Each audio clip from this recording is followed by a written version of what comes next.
বন্ধ করছে, থাকা যাচ্ছে না, সাফ সুতরা করে না, বকরি আসছে, এগুলো সবই ঘুরছে। সিট পরিষ্কার নাই, সিটে কোনো বালিশ নাই, সিটে কোনো কভার নাই, এক বিছানায় কেন ছেলে মেয়ে থাকবে এক রুমে, কিছু দেওয়া হয় না। এগুলা সব আমাদের পাবলিকের চাদর। যে পরিমাণ আমাদের ক্যাপাসিটি তার থেকে পেশেন্টের সংখ্যা অনেক বেশি।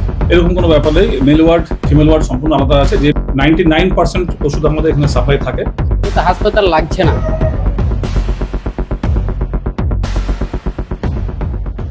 এই হাসপাতালের ওপর নির্ভরশীল দুটি ব্লকের শতাধিক মানুষ, যার রোগী কল্যাণ সমিতির চেয়ারম্যান রাজ্যের মন্ত্রী বটে।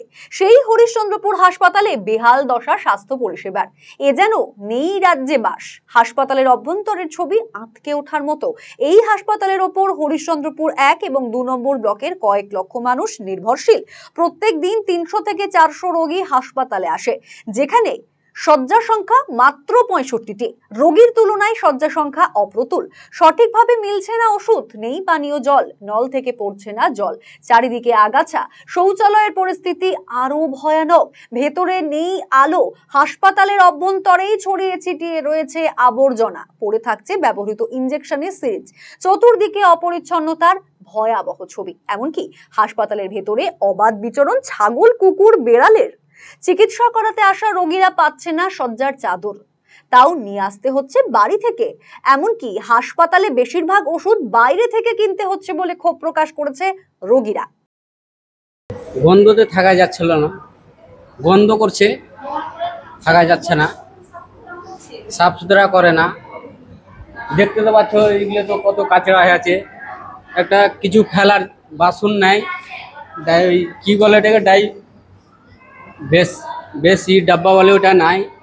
সমস্যাতে কি, এটাতে কিছুই নাই, সবেরই অসুবিধা হচ্ছে। আসছে বকরি আসছে, এগুলো সবই ঘুরছে, দেখভাল করার লোক নেই। যাওয়া যাচ্ছে না গন্ধতে, বাথরুমে গন্ধতে যাওয়া যাচ্ছে না। চাদর পেলেন? চাদর পাইনি। এটা তো হাসপাতাল লাগছে না। কি মনে হচ্ছে তাও? ওষুধেরই লাগছে। তার জন্য চাচ্ছি যেন সব কিছু ঠিকঠাক হোক, সবাই যেন ভালো হয়ে থাকো, চাকরিকন হোক, সাফাই সুখা হোক। এখন তো এটাই দেখছি। অন্যদিকে পরিকাঠামোর পাশাপাশি হাসপাতালে নিরাপত্তা ব্যবস্থা নিয়েও প্রশ্ন তুলেছেন রোগীদের পরিজনেরা। পুরুষ এবং মহিলা বিভাগ আলাদা থাকছে না, যার ফলে নিরাপত্তার অভাব বোধ করছেন মহিলারা। হাসপাতালে নেই কোনো নিরাপত্তা রক্ষীও। হাসপাতালের সমস্যা এটাই দেখা যাচ্ছে, হাসপাতাল খুব গান্দা, হাসপাতালের কোনো পরিবর্তন ভালো নাই, কোনো পরিষ্কারও হচ্ছে না ভালো করে, ঝাড়ু মারাও হচ্ছে না ভালো করে, পচা দেওয়াও হচ্ছে না ভালো করে। চাহার বকল দাবালে দেখেন কত গন্ধা আছে, সিট পরিষ্কার নাই, সিটে কোনো বালিশ নাই, সিটে কোনো কভার নাই, সিট কোনো মনে করতে একটাও সিট ভালো পরিষ্কার দেখতে পাচ্ছি না। আরো বেমারি বেশি বাড়ে, এই হসপিটালে থাকলে বেমারিটা বেশি হয়। এটা কোন হাসপাতাল? হরিশ্চন্দ্রপুর হসপিটাল। বাথরুমে তো আলোই চলছে না, মেয়ে থাকবে এক রুমে, ছেলে থাকবে এক রুমে, এক বেডে মেয়ে, এক বেডে ছেলে। আমি মেয়ে মানুষ, আমি রাত্রে ঘুমাতে গেলে আমার কাপড় চোপড়ও তো আলগে যেতে পারে, তাহলে ছেলেরাও থাকবে, কোনো গার্ড থাকে না, সবসময় ছেলে এই হসপিটালে ভর্তি থাকে। এরকম নোংরা হসপিটাল কেন? সিকিউরিটি গার্ড নাই তো, আমি কই দেখছি না তো, সময় মতন ঢুকছে না তো, সময় মতন পাবলিক আছে, খাওয়া দিবার জন্য আসবে, রুগী দেখার জন্য আসবে, ছেলে মেয়ে এক ঘরেই থাকে। এখানে গার্ড থাকবে, সময় রকম ঢুকবে, এটা থেকে এটা পর্যন্ত দেখা হবে রুগীকে, আবার গার্ডরা কবে আপনারা ছেলেরা বের হয়ে যান, মেয়েদেরকে রাত দেখানো হবে রুগী। কিন্তু না, এটা হচ্ছে না। চাদর দেওয়া হয় না, কিছু দেওয়া হয় না। এগুলা সব আমাদের পাবলিকের চাদর, নিজে নিজে হ্যাঁ, আমরা নিজে নিজে বিছানা দিয়ে আনি। এই সমস্যার কথা মেনে নিয়েছে ব্লক স্বাস্থ্য আধিকারিক। রোগীর তুলনায় বেড অনেক কম বলেই সমস্যা তার। এছাড়াও হাসপাতালের সীমানা প্রাচীর না থাকার কারণে কুকুর ছাগল ঢুকে পড়ছে। এই সমস্ত বিষয়ে স্বাস্থ্য দপ্তরের ঊর্ধ্বতন কর্তৃপক্ষকে জানানো হয়েছে, এমনটাই বলছেন তিনি। প্রতিদিন প্রায় 250 থেকে 300 পেশেন্ট রান করে। যে পরিমাণ আমাদের ক্যাপাসিটি তার থেকে পেশেন্টের সংখ্যা অনেক বেশি। বাথরুমের সংখ্যা যা আছে, সেই বাথরুমটা আমরা 60 জন পেশেন্টকে বাথরুমটা আমরা সার্ভিস দিতে পারি। যে পরিমাণ বাথরুম আছে তাতে করে 60 জন পেশেন্টকে আমরা সার্ভিস দিতে পারি, সেখানে আমাদের 300 জন পেশেন্টকে সার্ভিস দিতে হচ্ছে, তার সঙ্গে আরো 200 জন পেশেন্ট পার্টি, তো 500 জন লোকের সার্ভিস দিতে হচ্ছে। তো স্বাভাবিকভাবে অতিরিক্ত লোডটা একটা বড় কারণ। নোংরা আবর্জনা টাইম মতো, শিডিউল মতো, যেমন শিডিউল থাকে সেভাবে পরিষ্কার করা হয়। কিন্তু তারপরেও যেহেতু বর্ষাকাল তো হয়তো এই সময়টাতে একটু গাছপালাগুলো আবর্জনা যেহেতু বেশি বাড়ে, সেটা একটা কারণ হতে পারে, আমরা দেখে নিচ্ছি, আমরা সেগুলো পরিষ্কার করিয়ে দেবো। বাউন্ডারি ওয়াল লাগবে, যতদিন পর্যন্ত বাউন্ডারি ওয়াল না হবে, কারণ হসপিটালের চারিদিকে বিভিন্ন বসতি এলাকা আছে, তারা প্রত্যেকে গৃহপালিত পশু তাদের আছে, ছাগল বলুন, গরু বলুন, হাঁস মুরগি সবই আছে। তো সুতরাং ন্যাচারালি এটা তো পুরোপুরি কন্ট্রোল করা সম্ভব নয়। হসপিটালের ভেতরে যদি না হয়, ক্যাম্পাসের মধ্যে আপনি গেলেই দেখতে পাবেন।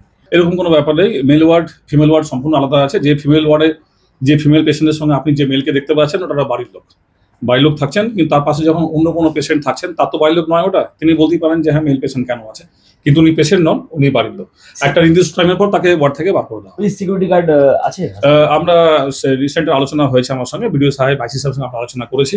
আমাদের সামনে একটা মিটিং আছে, আমাদের সমিতির মিটিং আছে, আমরা একটা ডিসকাস করছি সিকিউরিটি গার্ড অ্যারেঞ্জ করা যায় কিনা, আমরা সে ভাবনা চিন্তা করছি। ওষুধ নিয়ে একটা অভিযোগ করছে, যেটা ওষুধ বাইরে থেকে কিনতে হচ্ছে, এটাও কিছু পরিমাণ তো এটা সম্ভব নয় যে 100% মেডিসিন যা একটা পেশেন্টের প্রয়োজন সবটাই আমি এখান থেকে সাপ্লাই করতে পারবো, এমনটা নয়।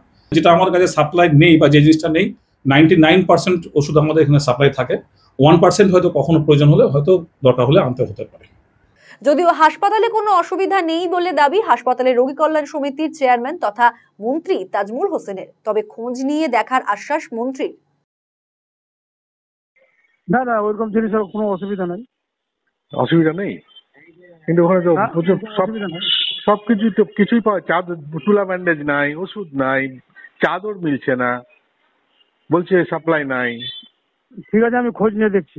আরসিটিভি সংবাদ, হরিশ্চন্দ্রপুর। রায়গঞ্জবাসীদের জন্য সুখবর, যারা দীর্ঘদিন ধরে জয়েন্টের ব্যথা এবং হাড়ের সমস্যায় ভুগছেন, তাদের জন্য রায়গঞ্জ দিশারিতে আসছেন আর.এন. টেকোর হাসপাতালের জয়েন্ট রিপ্লেসমেন্টে ভারত বিখ্যাত অস্থিরোগ বিশেষজ্ঞ doctor Barun Dutta, MD, DNB. এখন থেকে প্রতি মাসের নির্দিষ্ট দিনে ডাক্তারবাবুকে দেখাতে আজই যোগাযোগ করুন দিশারি হেলথ কেয়ার, উকিলপাড়া, রায়গঞ্জ শাখায়। যোগাযোগ করুন 7477785509, 7477785512 এই নম্বরে।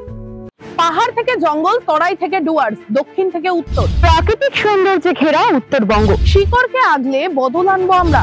হবে এই বদল। বদল কি চান আপনিও? আমি দিব্যেন্দু সিনহা, জলপাইগুড়ি থেকে থাকছি এই বদলের দিনে। আমি সুশ্রী সেনগুপ্ত, শিলিগুড়ি থেকে থাকছি এই বদলের দিনে। আমি সৃঞ্জয় দাস, ডুয়ার্স থেকে থাকছি এই বদলের দিনে। আমি পাপড়ি ভৌমিক, শিলিগুড়ি থেকে থাকছি এই বদলের দিনে। কবে হবে বদল জানতে চোখ রাখুন আরসিটিভি সংবাদে।